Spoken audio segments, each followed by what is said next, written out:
저희가 이제 이번 상반기 뒷부분에 와 있는데, 이번 5월 마지막 주부터 6월 달까지는 저희들이 잘 다루지 않던 아주 짧은 성경들을 좀 함께 다루면서 은혜를 나누려고 합니다.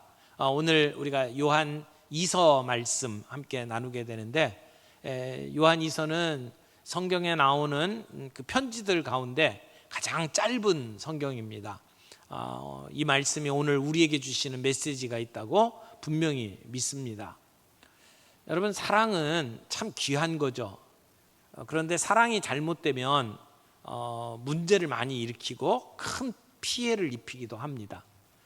그래서 사랑은 어떻게 보면 강물과 같다, 이렇게 말할 수 있습니다. 우리 주변에 강들 있죠. 한강 있지 않습니까? 한강이 우리에게 주는 혜택이 참 많죠. 우리가 마실 수 있는 그 식수도 한강에서 얻습니다. 또 한강에 유람선을 타고 즐기기도 하고, 또 스포츠를 즐기는 분들도 많이 있습니다. 한강을 따라서 자전거 길을 타고 가면서 그 아름다움에 도취하는 경우들도 많이 있습니다. 이 강이 우리 주변에 있다라고 하는 건 참 하나님이 주신 은혜라고 생각을 합니다. 그런데 때로는 그 강물이 제대로 말이 통제가 안 되네요. 이 강물이 통제되지 아니하고 범람하면은 굉장히 많은 피해를 입히게 되죠. 그래서 이 강둑이라는 게 있지 않습니까? 강둑 안에서 강물이 보존되면 우리에게 참 유효하고 그리고 참 좋은 겁니다. 그런데 통제되지 아니하는 강물은 그래서 범람하고 제방이 무너지고, 그래서 한 마을을 쑥대밭으로 만드는 일들을 우리들이 경험하지 않습니까? 사랑이 마치 그와 같다고 생각해요. 사랑이 제대로 진리 안에서 통제되지 아니하면, 그래서 잘못된 것들에 대해서 잘못된 방법으로 사랑이 나타나면 그것은 많은 사람들의 삶을 무너뜨립니다. 그래서 여러분, 우리가 무조건 사랑하는 것이 아니라 어떤 이 절제된 강둑 안에서 사랑을 하는 것이 필요하죠.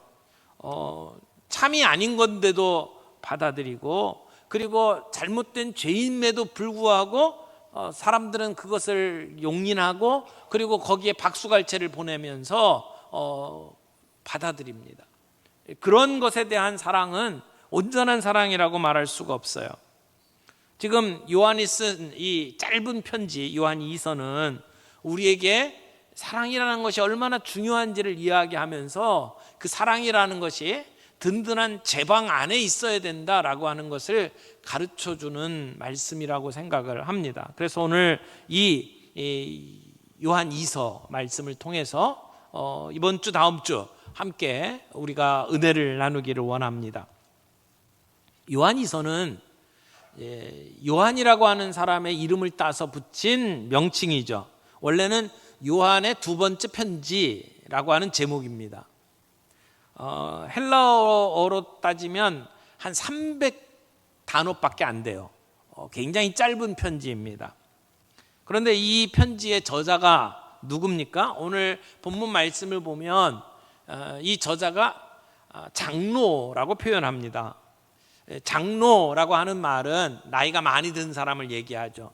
그러면서도 동시에 교회 안에 교회 성도들을 이끌어가는 지도자를 가리키는 말이기도 합니다. 그런데 성경 안에 보면 똑같은 명칭을 다르게 표현하는 경우들이 많이 있는데, 감독이라고 표현을 할 때가 있어요. 감독이라고 하는 것은 교회를 치리하는 사람이라는 뜻이죠. 때로는 목사라고 하는 명칭으로 사용을 하기도 합니다. 성도들을 돌보는 목양의 일을 맡은 사람, 그래서 목사라고 하기도 하고, 또 교회 안에서 연장자 또는 그 교회의 지도자라고 하는 뜻에서 장로라고 표현을 하기도 합니다. 저희 교회 안에도 장로라고 하는 이름이 있는데 사실은 목사도 장로 안에 포함되어 있습니다. 그래서 가르치는 장로, 또 다스리는 장로 이렇게 표현을 하기도 합니다. 근데 여기서 말하는 이 장로는 사도 요한을 가리키는 말입니다. 그러니까 목사이기도 하고 감독이기도 하고 사도라고도 표현할 수 있는 그러한 사람이죠. 그런데 보통은 편지에 자기 이름을 밝힙니다. 사도 바울이 편지를 쓸 때에 사도된 나 바울, 그래서 바울이라는 이름을 표현을 하잖아요. 근데 여기에서는 자기의 이름을 표현 안 하고 장로라고만 표현을 했어요. 왜 요한은 자기의 이름을 사용하지 않고 장로라고 하는 호칭만 사용을 했을까요? 아마도 이 편지를 주고받는 사람이 굉장히 친한 관계였던 것 같아요. 그래서 굳이 이름을 안 써도 괜찮은 관계?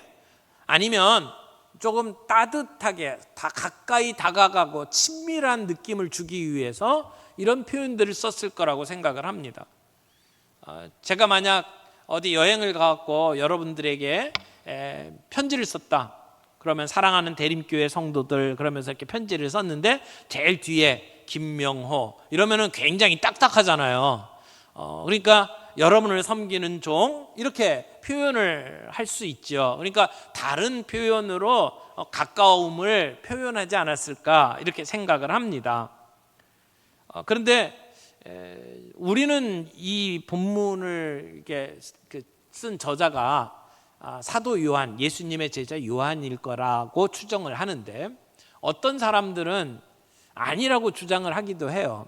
지금 여기에 장로 요한이라고 하는 사람은 따로 있고 사도 요한이라고 하는 사람이 또 따로 있었을 것이다 라고 주장을 하기도 합니다. 그런데 본문의 내용 편지를 이렇게 읽어보면 원래 요한복음이나 요한계시록이나 앞에 요한 1서, 2서, 3서를 썼던 그 요한의 전반적인 문체가 비슷해요. 사용하는 단어들이 계속 반복적으로 사용되고 있고 그리고 그 사람만이 갖고 있는 아주 독특한 문체들이 드러납니다. 예를 들어서 많이 사용하는 단어가 진리, 계명, 사랑 이런 단어가 계속 반복적으로 나와요. 그래서 요한을 사랑의 사도라고 이야기하지 않습니까? 기록에 보니까 사도 요한은 죽을 때까지 계속해서 설교의 주제가 사랑이었대요.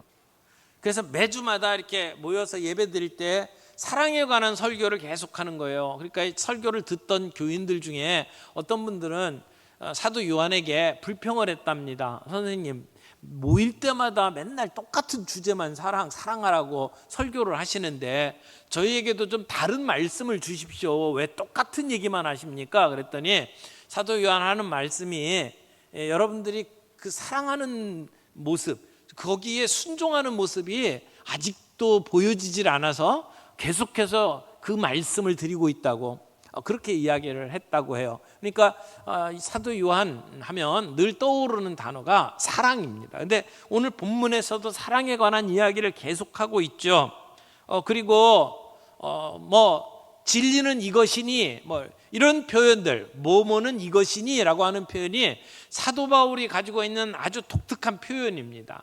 그런 것을 봐서 이 편지는 사도 요한이 쓴 게 맞다라고 대부분 받아들입니다. 뿐만 아니라 초대교회의 그 교부들 이레니우스라든지 클레멘트라든지 아주 이 편지가 쓰여졌던 시대와 가까운 초대교회의 지도자들도 이 편지가 사도 요한의 것이라고 그렇게 받아들였던 것을 보면 이 책의 저자가 사도 요한이었을 것이다 라고 하는데 그렇게 큰 이견이 없을 거라고 생각을 합니다.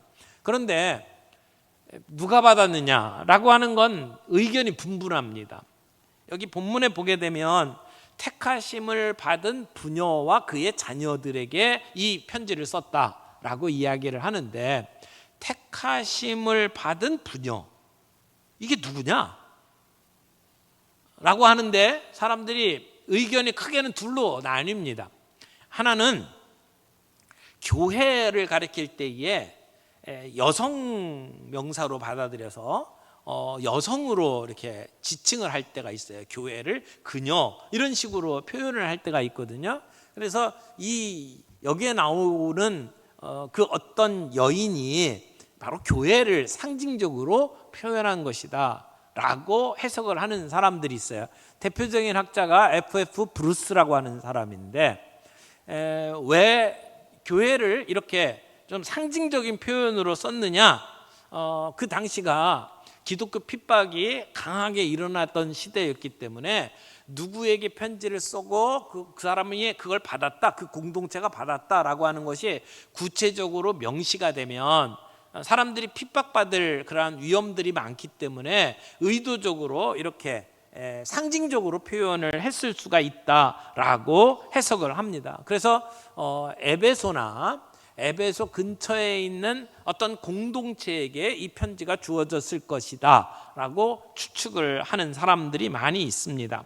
그런가 하면 여기 택하심을 받은 부녀라고 하는 이 대상이 실제 어떤 미망인이나 어떤 여인이었을 것이다. 그리고 그의 자녀들, 실제의 그의 자녀들 또는 그가 키우던 어떤 고아들, 그리고 좀 더 확대하면 그의 돌봄을 받고 있던 영적 자녀들에게 주신 편지다, 이렇게 보는 경우들도 있습니다. 그러면 그 택하심을 받은 부녀라고 하는 사람은 대가족을 거느린 어떤 미망인처럼 생각이 들 수가 있어요. 아니면 고아들을 돌보는데 헌신한 어떤 여성이었을 것이라고도 생각할 수 있습니다. 그러나 자세한 건 모릅니다. 하여튼 이 편지가 택하심을 받은 부녀라고 하는 개인을 지목하기도 하고 그와 더불어 함께 생활을 하고 있고 신앙생활을 하고 있고 그와 함께 지내는 어떤 집단에게 보내는 편지다라고 하는 것만은 분명한 것 같아요. 그러나 이게 교회를 가리키는 말이든지 아니면 한 개인을 가리키는 말이든지 본문의 내용을 해석하는데 아무 지장이 없어요. 그리고 이 말씀을 주신 것을 오늘 우리의 것으로 받아서 우리가 교훈을 얻는 데에도 지장이 없습니다. 지금 이 편지가 쓰여졌던 시대를 주후 90년대로 봐요. 사도 요한이 반모섬으로 유배당한 게 95년쯤 됩니다. 그래서 아주 핍박이 극심하게 이루어지는 때에 이 편지가 쓰여진 것으로 보여지고 요한 1서를 쓰고 난 다음에 바로 이어서 요한 2서를 쓴 것으로 보여집니다. 그런데 이때는 교회가 굉장히 많은 어려움을 겪고 있었어요. 두 가지 어려움이 있었는데 하나는 외부적으로 기독교를 핍박하고 있었던 시대예요. 그러니까 교회 바깥에서 교회를 공격하고 학대하고 핍박하고 있었던 시대였어요. 그런데 이것만이 아니고 교회 안에 거짓 선지자들 또는 잘못된 교사들이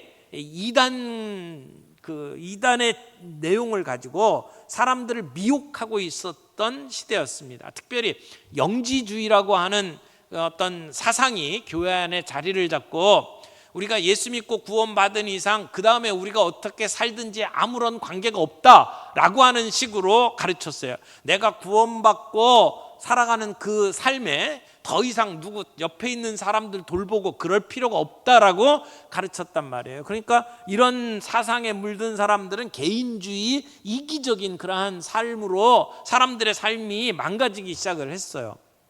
그랬던 시대에 이 편지가 쓰여진 겁니다. 그런데 사도 요한이 그 교회 성도들을 만나서 함께 있었으면 뭔가 이렇게 지도를 제대로 할 수 있는데 지금 이 상황은 같이 있던 때가 아니에요. 그리고 갈 수도 없는 상황이었던 것 같습니다. 그러니까 그 성도들의 모습 이야기를 들으면서 답답한 마음에 급하게 지금 이 편지를 쓰고 있는 거예요. 바로 얼마 전에 편지를 썼고 그리고 또 이 편지를 쓰고 있는 상황이 된 것이죠. 어떻게 보면 코로나 기간을 겪으면서 우리가 함께 한 자리에 모이지 못하고 그래서 우리의 신앙생활에 많은 문제들이 있었어요. 적극적으로 신앙생활했던 사람들 가운데 교회 공동체에 모여서 함께 예배드리지 못하고 그리고 영적으로 식어버리는 사람들도 우리 주변에 많이 있잖아요. 그리고 만나고 싶고 보고 싶은데 그러지 못하는 여러 가지 제약들이 우리의 삶 속에 있었습니다. 그런 우리의 삶 속에 지금 비슷한 처지에 있는 이 요한 2서의 저자와 수신자 그 사이에 있었던 그 모습들이 이렇게 함께 맞물려 돌아가는 느낌을 얻게 됩니다. 그래서 지금 이 편지를 받고 있는 사람들에게 사도 요한이 주고 있던 그 메시지는 오늘 이 시대를 살아가는 저와 여러분들에게도 동일하게 유효한 말씀이라고 생각을 합니다. 그래서 오늘 이 말씀을 통해서 우리가 분명하게 몇 가지 영적인 진리를 함께 붙잡고 우리의 삶 속에 적용해 볼 수 있기를 바랍니다. 첫 번째는 받은 계명대로 진리를 행하라 라고 하는 사도 요한의 권면을 우리가 보게 됩니다. 이 권면은 사실은 사도 요한이 이 편지를 받고 있는 사람들을 칭찬하면서 하고 있는 메시지입니다. 지금 요한은 편지를 받고 있는 사람들 사이에 활력을 가지고 생명력을 가지고 신앙생활을 하고 있는 모습을 보았습니다. 그리고 그것을 칭찬하면서 내가 너희의 모습을 보니까 내 마음이 참 기쁘다 그렇게 이야기를 하고 있어요. 다른 말로 이야기하면 너희들이 이렇게 살아야 된다라고 이야기를 하는 거죠.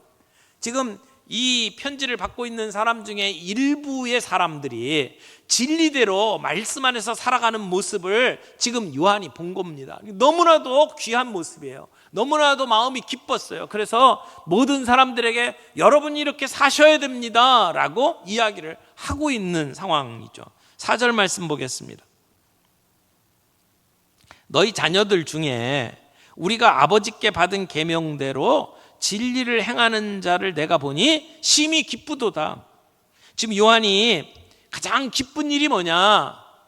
너희들 가운데 진리를 행하는 모습을 내가 보았다라고 이야기를 하는 겁니다. 여러분, 이 사람들과의 관계를 생각을 해보세요. 2절 말씀에 보면 지금 요한이 이 사람들을 사랑하는 이유를 이렇게 설명합니다. 2절 우리 안에 거하여 영원히 우리와 함께할 진리로 말미암음이로다 이렇게 이야기를 하죠. 지금 내가 여러분을 사랑합니다. 그리고 우리와 함께 예수님 안에 진리 안에 있는 모든 사람들이 여러분을 사랑합니다. 근데 사랑하는 이유가 뭐냐? 우리 안에 거하여 영원히 우리와 함께할 진리 때문입니다. 그렇게 이야기를 하죠.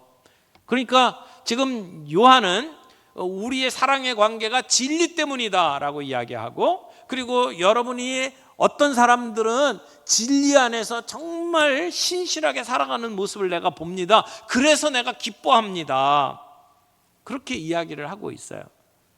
믿음으로 살아가는 우리에게 진리의 말씀 앞에 순종하는 삶보다 더 중요한 것은 없습니다. 진리 안에 사는 것. 그런데 문제는 진리 안에 사는 것이 쉽지 않다는 것이죠. 진리를 아는 것은 쉬울지 모르지만 그 진리대로 살아가는 것이 힘듭니다. 그런데 지금 요한은 그 성도들을 돌보는 목자의 입장에서 성도들이 진리 안에서 행하는 모습을 보니까 정말 기쁘다 이렇게 이야기를 하고 있는 겁니다. 여러분, 목회하는 목자들, 또 영적으로 다른 성도들을 돌보고 있는 순장들, 그리고 우리 아이들을 가르치고 있는 멘토들이 가장 기뻐할 때가 언제입니까? 우리가 누리고 있는 그 어떤 것들보다도 우리와 함께한 성도들이, 우리와 함께한 제자들이 믿음 안에 서서 신실하게 진리를 실천하며 살아가는 모습을 볼 때에 그때 우리에게 가장 큰 기쁨이 다가옵니다. 내가 가르쳤던 제자들이 믿음 안에 서서 정말 아름답게 성장했고, 그래서 교회 안에 중요한 일들을 맡아서 성실하게 그리고 멋지게 일하는 모습을 볼 때에 그때 가르쳤던 그 보람이 있어요. 땀 흘리고 눈물을 흘리며 함께 일했던 그 보람을 그때 느끼게 됩니다. 그것이 목회자의 기쁨이고 그것이 순장의 기쁨이라고 생각을 합니다. 지금 요한은 함께 했던 그 자녀들이 믿음 안에서 아름답게 살아가는, 진리를 행하며 살아가는, 헛된 일에 우리의 물질, 우리의 시간을 낭비하지 아니하고 육신의 정욕, 안목의 정욕, 이생의 자랑, 이거 다 이겨내며 그러면서 세상 속에서 신실하게 살아내는 모습을 볼 때에 너무나도 기뻤다는 거예요. 여러분, 성도들이 시험이 있고 아무리 힘든 일이 있어도 오뚜기처럼 벌떡벌떡 일어나고, 그리고 그런 가운데에서도 마음속에 평안을 누리며 살아가는 모습을 볼 때에 목회자의 기쁨이 있습니다. 지금 이 요한이 그 이야기를 하는 거예요. 4절 말씀 다시 보세요. 너희 자녀들 중에 우리 아버지께 받은 계명대로 진리를 행하는 자를 보니 내가 심히 기뻐한다 라고 이야기하지 않습니까? 성도들 중에 진리를 행하는 자들이 있었다는 거예요. 그것이 어쩌다가 한번 일어난 사건이 아니고 그들의 일상이었고 그것이 그들의 인격이었어요. 그런 모습을 보면서 요한이 내가 기뻐한다 라고 고백을 하는 겁니다. 여러분, 때때로 우리의 자녀들 가운데 믿음을 떠나서, 아니 어떤 때는 믿음이 식어서 예배도 잘 안 드리고 그리고 그냥 세상에 재미에 빠져 살아가는 경우들을 종종 봅니다. 그때 우리의 마음이 참 안타깝죠. 여러분, 내가 가르쳤던 제자들이 믿음 생활을 이렇게 떠나서 세상 속에 빠져 살아가는 모습을 볼 때 우리의 마음이 참 안타깝습니다. 그래서 늘 그들이 돌아오기를 눈물로 기도하고 기다립니다. 그런데 우리의 자녀들이 믿음에 반드시 서서 정말 신실하게 살아가는 모습을 보는 기쁨이 여기에 있다는 겁니다. 특별히 지금 교회 안에 이단 사상이 들어와서 사람들로 하여금 진리를 떠나게 만드는 이러한 상황들 속에서 믿음 안에 살아가는 모습, 그것은 지금 요한에게 큰 기쁨이었다는 겁니다. 여러분, 여기서 말하는 진리, 이 진리가 뭡니까? 진리라고 하는 것이 크게는 이 두 가지로 정리가 될 수 있을 것 같아요. 성경에서 말하는 진리는 인격적인 만남을 진리라고 이야기합니다. 여러분, 성경 말씀 가운데 그 예수님이 하신 말씀, 내가 곧 길이요 진리요 생명이다 라고 말씀하시죠. 거기서 말하는 진리는 뭘 얘기하는 거예요? 나라는 거예요. 예수님이라고 이야기를 하는 거예요. 그러니까 예수님이 곧 진리예요. 예수님 안에 거하는 것이 진리 안에 사는 것이죠. 그래서 진리 대신 예수님을 만나고 그분과 더불어 동행하는 삶, 이게 진리예요. 동시에 진리가 뭡니까? 그분이 우리에게 주신 말씀이죠. 그것을 성경에서는 계명이라고 표현하기도 해요. 율법이라고도 표현을 하죠. 그래서 시편 1편에서는 그 율법을 지키면서 살아가는 삶이 복된 삶이다 라고 이야기하지 않습니까? 오늘 주님이 주신 그 말씀 안에서 우리가 살아가야 될 의미를 찾고 우리에게 주신 사명이 뭔지를 알고 그 말씀대로 순종하면서 살아가는 삶, 이게 진리 안에 거하는 것이죠. 우리가 사랑할 수 있는 것도 진리 안에서 사랑할 수 있다고 본문이 이야기를 합니다. 1절 말씀 다시 한번 보겠습니다. 1절에 보니까 장로인 나는 택하심을 받은 부녀와 그의 자녀들에게 편지하노니 내가 참으로 사랑하는 자요. 나뿐 아니라 그 진리를 아는 모든 자도 그리하는 것은 이라는 말은 사랑하는 것은 그런 말이죠. 나도 사랑하고 그리고 진리를 아는 모든 사람이 사랑을 하는데 2절 말씀에 그 사랑의 근거가 뭐라고 이야기를 합니까? 진리 안에서 사랑한다고 이야기를 하는 거죠. 근데 1절에 내가 참으로 사랑하는 자요 라고 표현을 했잖아요. 근데 이 참으로라고 하는 단어가 원문을 보게 되면 진리라는 뜻이에요. 진리. 그래서 번역이 둘로 가능해요. 진실로 사랑하는 자, 참으로 사랑하는 자, 또는 진리 안에서 사랑하는 자, 이렇게 번역이 가능합니다. 그러니까 우리말 성경에서는 이 본문을 뭐라고 표현하냐면 나는 진리 안에서 여러분을 사랑합니다 라고 번역을 했어요. 그러니까 진리이신 예수님 안에서 하나님이 우리에게 주신 그 계시 안에서 우리가 사랑한다라고 이야기를 하는 거죠. 여러분, 요한은 이렇게 진리라고 하는 단어를 계속 반복해가면서 강조하고 있어요. 오늘 1절에서도 진리가 2번 나와요. 2절에도 진리 나와요. 3절에도 진리가 나와요. 4절에도 진리가 나와요. 계속해서 반복해서 등장합니다. 얼마나 중요한지 여러분 아시겠죠? 그런데 이 진리는 주님 안에서 누리는 진리고, 그리고 주님이 주신 말씀 안에서 깨닫는 진리다라고 이야기를 하는 거예요. 근데 누구를 사랑하는 데 있어서 진리 안에서 사랑해야 되지 않겠어요? 왜곡된 진리? 그럼 불가능하잖아요. 거짓됨 속에서 사랑할 수 있나요? 우리가 사랑받을 수 있는 자격이 없는데 주님이 우리를 대신해서 십자가에 못 박혀 죽으심으로 우리가 그 하나님의 사랑을 받게 만드셨어요. 우리가 진노받아야 될 마땅한 사람인데 그 진로에서 벗어나게 만드셨어요. 그러니까 그 예수님 안에서 우리는 사랑을 배웠어요. 예수님 안에서 진리를 알게 됐어요. 그러니까 사랑과 진리라고 하는 것이 따로 뗄 수 없는 것이라는 거죠. 진리 안에서 사랑하고, 그 진리, 계명이 따지고 보면 사랑하라는 것이고, 그러므로 우리는 누구를 사랑하려면 진실을 알아야 돼요. 진리 안에서 사랑해야 돼요. 우리가 우리 사랑하는 지체들 사랑하려면 진리 안에서 있어야 된다는 거죠. 진짜 사랑은 주님 안에 있을 때 가능하다라고 이야기를 합니다. 진정한 남편과 아내와의 사랑, 진리 안에 있을 때, 예수 안에 있을 때 진짜 사랑이 가능하고, 부모와 자식 간의 사랑도 진리 안에 있을 때, 예수 안에 있을 때 진짜 사랑이 가능하다라고 이야기를 하는 겁니다. 사랑하는 성도 여러분, 우리가 진리 안에서 사랑하고 있는지 한번 점검을 해볼 수 있기를 바랍니다. 오늘 우리는 진리 안에서 사랑합니까? 그냥 눈 감고 거짓 속에서 사랑합니까?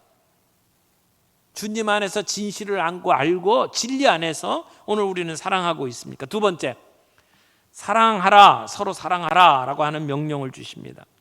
여기 직접적으로 명령을 하고 있죠. 뭐라고? 서로 사랑하자. 5절 말씀 보겠습니다. 5절, 부녀여 내가 이제 내게 구하노니 서로 사랑하자. 이는 새 계명같이 내게 쓰는 것이 아니요 처음부터 우리가 가진 것이라. 또 사랑은 이것이니 우리가 그 계명을 따라 행하는 것이요 계명은 이것이니 너희가 처음부터 들은 바와 같이 그 가운데서 행하라 하심이라. 여기 서로 사랑하라. 여러분, 이 말씀은 갑자기 지금 나온 새로운 계명이 아니에요. 이것은 예수님께서 이미 강조하셨던 내용이에요. 예수 믿는 사람에게는 너무나 익숙한 얘기죠.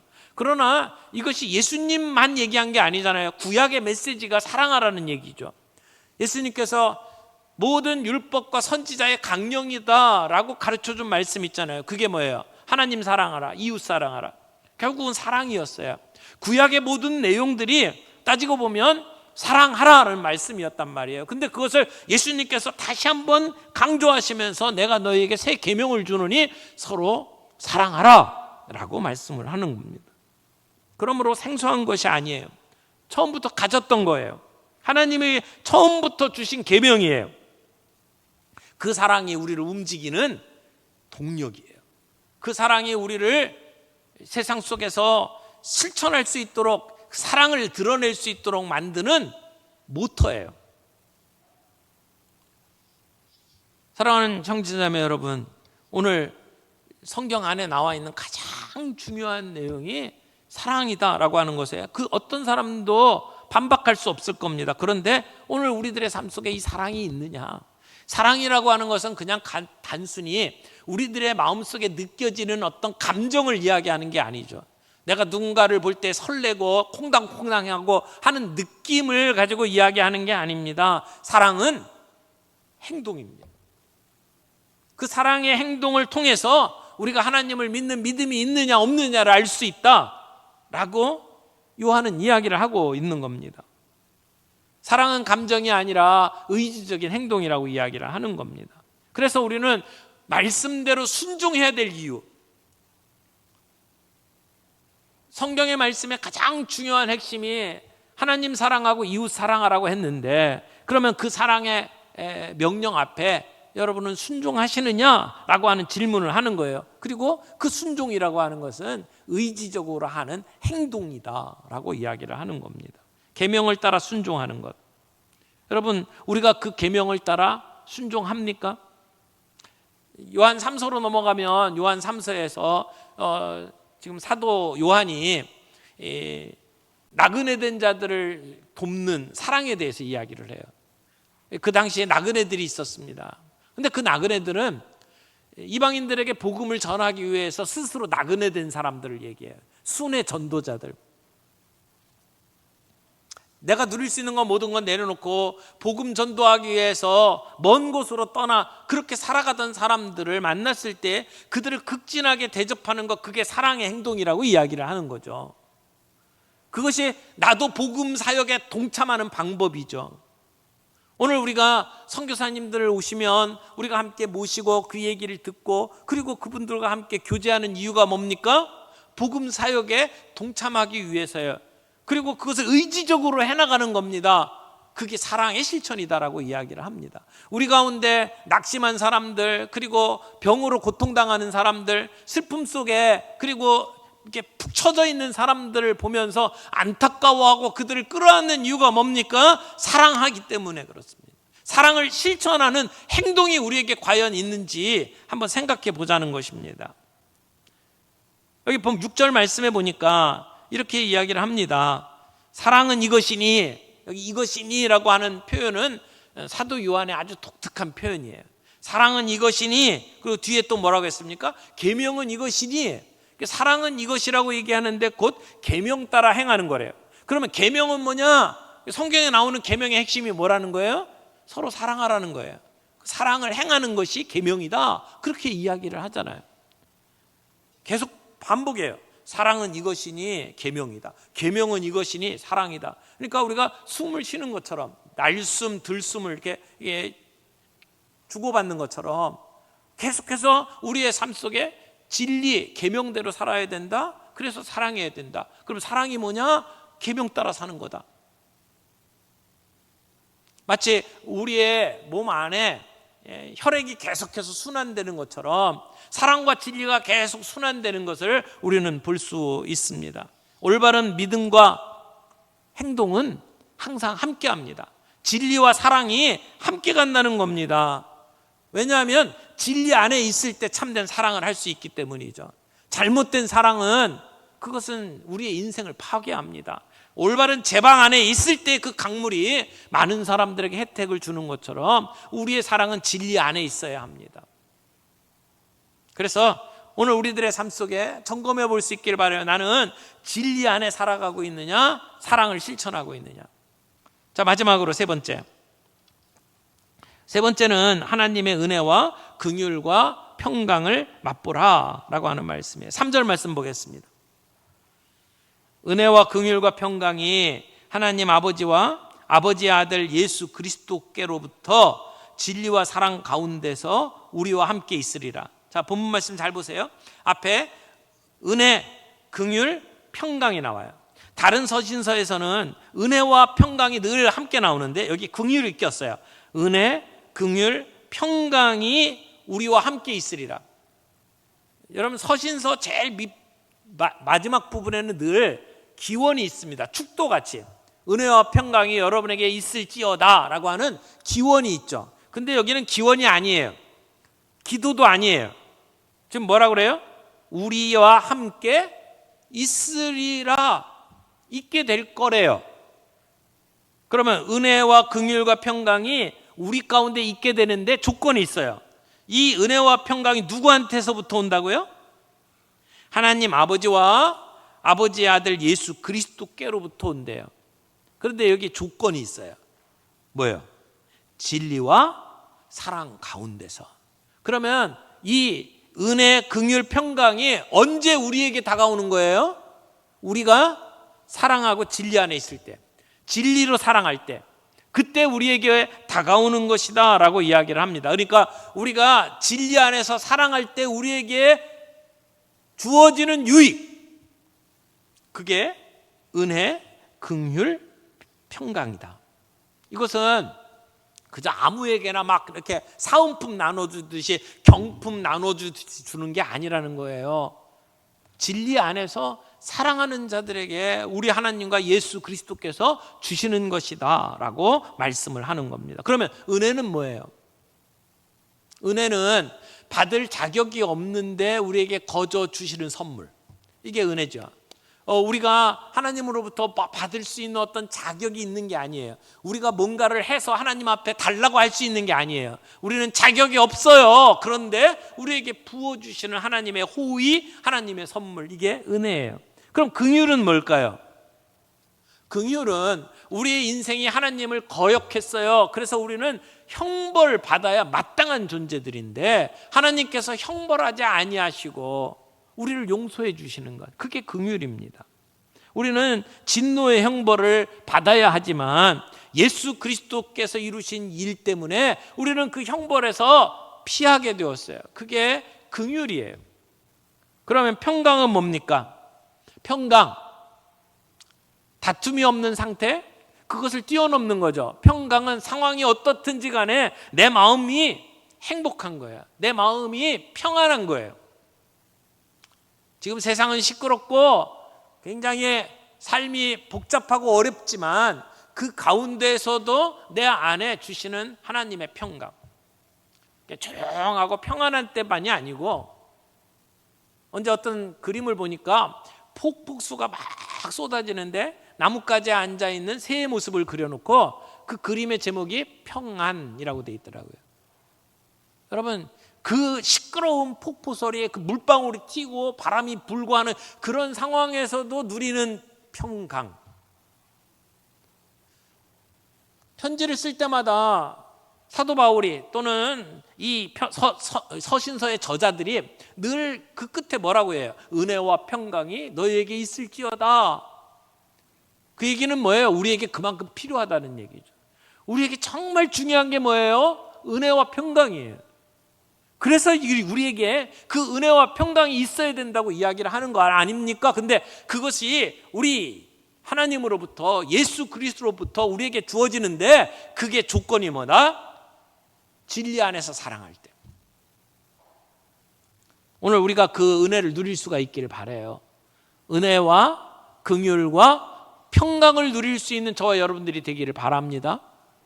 그러려면 우리 안에 진리 안에서 사랑하는 것이 필요해요. 주님의 뜻이 무엇인지 알고 주님과 인격적인 관계를 맺고 주님과 더불어 동행하는 삶, 그 안에서 사랑하라고 하는 말씀을 받고 의지적으로 행동을 보여주는 거예요. 내 주변에 어떤 사람이 연약한지, 내 주변에 어떤 사람이 내 도움이 필요한지를 보고 의지적으로 시간을 들이고 의지적으로 물질을 투자하고 그래서 사랑을 표현하는 삶, 동시에 복음 진리를 위해서 우리가 기도해주고 함께 물질을 모으고 함께 시간을 내어서 동참하는 진리 전파에 그 동참하는 사역, 그것이 사랑이라고 이야기를 하는 거예요. 사랑하는 성도 여러분, 제가 글을 읽다가 일본인 다하라 요네코 여사의 내용을 본 적이 있어요. 그 다하라 요네코 여사가 쓴 자서전이 있는데 그 책 이름이 산다는 것이 황홀하다라는 책이었어요. 산다는 것이 황홀하다. 이분은 꿈 많고 감수성이 예민한 고등학교 시절에 사랑하던 엄마를 잃습니다. 엄마가 세상을 떠났어요. 자기가 그렇게 사랑하고 그렇게 의지했던 엄마인데, 그래서 인생의 허무함을 느끼고 방황합니다. 그러다가 고3 때 스스로 자기의 몸을 달리는 열차에다가 던져버려요. 그런데 죽지 않고 삽니다. 근데 한쪽 팔을 잃고 양쪽 다리를 잃어요. 완전히 불구로 살죠. 근데 그렇게 끔찍한 삶을 사는 분이 그 사건 이후 50년이 지난 다음에 나이 70이 돼가지고 자기 자서전을 쓰면서 책 제목을 뭐라고 했다고요? 산다는 것이 황홀하다라고 하는 책의 내용을 썼어요. 근데 그가 어떻게 그렇게 비극적인 그러한 가운데 황홀하다고 고백할 수 있었을까요? 하나님의 사랑에 눈을 뜨니까, 하나님의 사랑에 눈을 뜨니까 내가 온전히 기대하고 바랐던 사랑이 무너져 버렸어요. 그래서 이제 인생 끝났다 생각했는데 하나님의 진정한 사랑을 깨닫게 되니까 인생이 황홀하다라고 이야기를 하는 거예요. 인생의 상처로 인해서 찢겼던 그 현장에 더 큰 사랑이 피어나는 것을 본 거죠. 여러분, 진정한 사랑, 주님 안에서의 사랑이에요. 진리 안에서 사랑이에요. 세상에 내 주변에 있는 사람들이 주는 사랑 말고요, 잠시 있다가 없어지는 사랑 말고요, 영원한 사랑, 그리고 우리로 하여금 그 어떤 것으로도 흔들리지 아니하는 사랑, 그 사랑, 그 영원한 영생, 그것을 붙잡고 진정한 행복의 원천으로 우리 주님을 만났을 때에 그때 우리 인생은 황홀해집니다. 그 황홀한 은혜와 긍휼과 평강을 함께 누릴 수 있는 저와 여러분들이 되기를 바랍니다. 오늘 말씀 정리합니다. 오늘 말씀 기억하면서 나는 정말 진리 안에서 사는 사람인가? 나는 예수 그리스도와의 인격적인 만남 속에서 그분을 주님으로 섬기며 살아가는 사람인가? 그분이 주신 말씀을 늘 받고 그 말씀 안에서 진리를 깨달으면서 살아가는 사람인가? 그 안에서 나는 사랑을 실천하고 있는가? 그저 느낌으로만 사랑하는 것이 아니라 의지적인 행동을 하면서 사랑하고 있는 사람인가? 그래서 주님이 주시는 그 영적인 축복을 제대로 누리면서 살아가고 있는 사람인지를 함께 점검해보고 다시 한번 결단하는 저희 모두가 되기를 바랍니다.